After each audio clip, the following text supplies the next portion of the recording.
দফা এক দাবি এক, শিক্ষামন্ত্রীর পদত্যাগ। টানা ভারী বর্ষণে সারা দেশ যখন ভাসছে, যখন একের পর এক জেলা বন্যার পানিতে তলিয়ে যাচ্ছে, তখনও লাখ লাখ শিক্ষার্থীকে জীবনের ঝুঁকি নিয়ে ঠেলে দেওয়া হয়েছে পরীক্ষা কেন্দ্রে।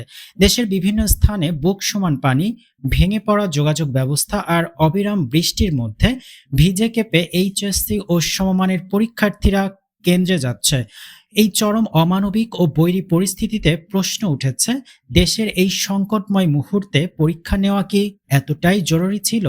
কেন সরকার সারা দেশে এই পরীক্ষা স্থগিতের কোনো সময় উপযোগী সিদ্ধান্ত নিতে পারল না? গত কয়েকদিনে টানা অতিবর্ষণ ও পাহাড়ি ঢলে সিলেট ও চট্টগ্রাম বিভাগ সহ দেশের বিস্তীর্ণ অঞ্চল এখন পানির নিচে। রাস্তাঘাট ডুবে গেছে, অনেক শিক্ষা প্রতিষ্ঠান এখন বন্যার আশ্রয় কেন্দ্র। অথচ এমন পরিস্থিতিতেও পরীক্ষা চালু রাখার সাধারণ শিক্ষার্থী ও অভিভাবকদের মধ্যে তীব্র ক্ষোভ ও নিন্দার ঝড় উঠেছে। আমাদের যদি ঠান্ডা জ্বর আসে তাহলে রেসপন্সিবিলিটি কে নেবে? একটা দেশের শিক্ষামন্ত্রী, এতগুলো স্টুডেন্টদের তো ওনার দায়িত্ব ওনার মাথার উপরে। তো হিউম্যান বিং, এতটুকু তো ডিসিশন নেওয়া উচিত ছিল যে আজকে এক্সামটা পোস্টপোন করবে, বাট উনি এটা করেনি। শুধু সাধারণ মানুষ না, আমরা যে একজন এইচএসসি ক্যান্ডিডেট, মানে শিক্ষামন্ত্রী কি হিসেবে এই ডিসিশন নিয়েছে আমি বলতে পারতেছি না। শত শত স্টুডেন্টদের এখন যতটুকু সমস্যা হচ্ছে, লিটারালি ঢাকার মতো এলাকায় ডুবে যাচ্ছে, গুলশান, বনানী এগুলোই ডুবে যাচ্ছে। আর আমরা গ্রামের যদি চিন্তা করি তাহলে ওদের কতটাই না সমস্যা হচ্ছে। এখন প্রত্যেকটা মানুষ একে তো হলে ভিজে ভিজে গেছে, আর এক পরীক্ষাটা অবশ্যই স্থগিত করা উচিত ছিল আমাদের। আর একটা বা দুইটা দিন যদি একটু বাড়াই দিত তাহলে আমাদের হয়ে যেত, কিন্তু আমাদের টাইম নেই তো আমরা পারি না। অঞ্চল থেকে আসতেছে, যাদের বাসার আশেপাশে পানি উঠে গেছে তারা পড়ার কিন্তু সুযোগ পাচ্ছেই না, পড়ার জন্য একটা পরিবেশ নাই। তার উপরে তারা আবার এভাবে পরীক্ষা দিতে আসতেছে, ভিজে ঠান্ডা নিয়ে জ্বর নিয়ে পরীক্ষা দিতে আসতেছে। কি লাভ তাদের এই পরীক্ষাটা দিয়ে? কি লাভ? আলটিমেটলি তারা ফেলই করবে, ফেল করে সে ফেলের হার বাড়বে, সেটা পাশের হারটা বাড়তেছে না। দুদিন যদি স্থগিত করতো তাহলে হয়তো পাশের হারটা আরেকটু বাড়বে। শিক্ষামন্ত্রী না, তিনি হলো পরীক্ষামন্ত্রী।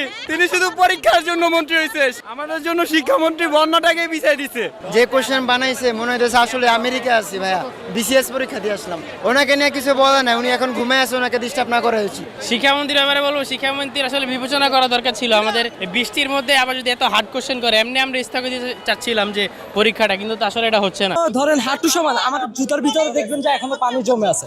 এত দফা এক দাবি এক, শিক্ষামন্ত্রীর পদত্যাগ। যদিও পরিস্থিতি ভয়াবহ রূপ নেওয়ার শেষ মুহূর্তে চট্টগ্রাম বোর্ডের পরীক্ষা 16 জুলাই পর্যন্ত স্থগিত করা হয়েছে, কিন্তু প্রশ্ন থেকে যায়, বন্যা ও জলবদ্ধতা তো কেবল চট্টগ্রামের একক সমস্যা নয়। রাজধানী ঢাকা সহ সারা দেশেই অতিবৃষ্টির কারণে জলাবদ্ধতা ও চরম পরিবহন সংকট তৈরি হয়েছে। অন্যান্য বোর্ডের শিক্ষার্থীরা কেন এই চরম বৈষম্য ও দুর্ভোগের শিকার হবে? চলমান এই বন্যা পরিস্থিতিতে সারা দেশে একযোগে এইচএসসি পরীক্ষা স্থগিতের দাবি জানিয়ে আসছিল বিভিন্ন ছাত্র সংগঠন ও সাধারণ মানুষ।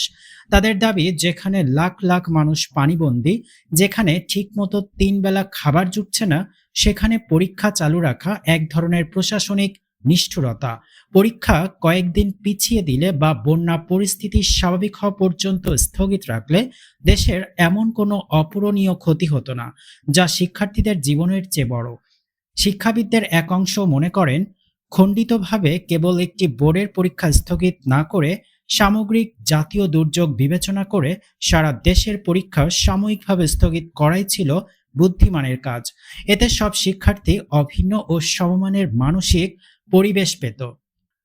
আজকে প্লাবিত জনপদের যে শিক্ষার্থী ভেজা কাপড়ে সিক্ত খাতায় কাঁপতে কাঁপতে পরীক্ষার টেবিলে বসছে, তার এই মানসিক যন্ত্রণার দায় কে নেবে? যদি কোনো পরীক্ষার্থী এই দুর্যোগের দুর্ঘটনার শিকার হয়, তবে এই দায় কি শিক্ষা মন্ত্রণালয় নেবে? দেশের সচেতন মহল মনে করেন, শিক্ষা ব্যবস্থার খোল নালোচে বদলানোর চেয়ে এই মুহূর্তে শিক্ষার্থীদের নিরাপত্তা ও মানসিক সুস্থতা নিশ্চিত করা সরকারের প্রথম কাজ হওয়া উচিত ছিল।